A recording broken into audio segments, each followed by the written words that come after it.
Hello বন্ধুরা, welcome back to my channel chaos life. মেয়ের গরমের ছুটি পড়তেই আমি চলে এসেছি বাড়িতে। তো আজকে দেখাচ্ছি তোমাদের আমার মায়ের কি সুন্দর একটা রান্নাঘর, যেখানে মা ঠান্ডা এত গরমেও ঠান্ডার মধ্যে কি সুন্দর রান্না করে।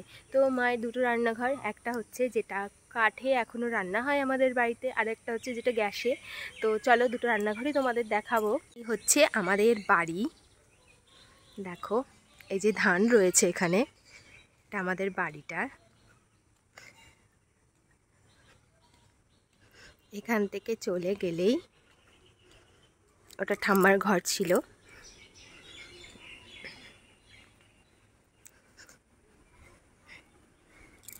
এই দেখো, এটা হচ্ছে মায়ের রান্নাঘর।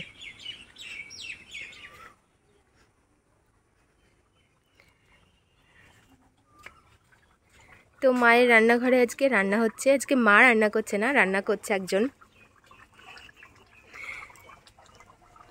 এখানে চিকেন রান্না হচ্ছে। এখানে দুটো উনান থাকে, দুটো উনানে মা তাড়াতাড়ি করে রান্না করে ফেলে। আর এখানে মাছও রান্না হবে।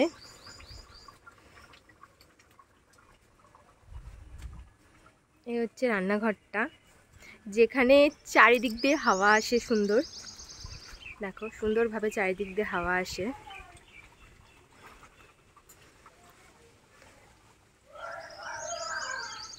এই দেখো,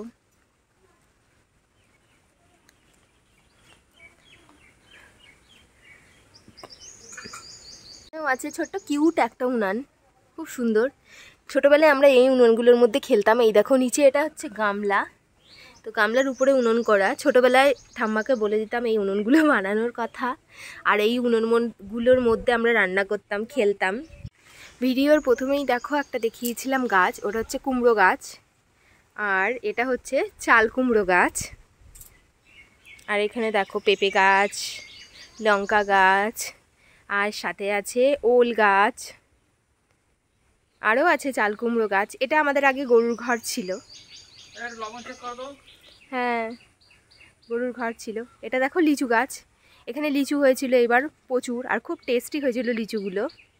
ওল হয়েছে কিছু ওল গাছে। এখানে দেখো আম হয়েছে একটা ছোট্ট গাছে, এটা হচ্ছে আলফা স্নো।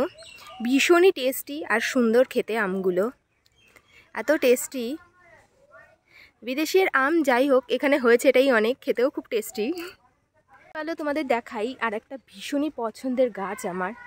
এই দেখো গন্ধরাজ লেবু গাছ, এই দেখো গন্ধরাজ লেবু হয়েছে। এত সুন্দর গন্ধ না, মানে কি বলবো। আমার তো এই লেবু দিয়েই ডাল দিয়েই ভাত খাওয়া হয়ে যায়। দেখো কত লেবু হয়েছে গাছে।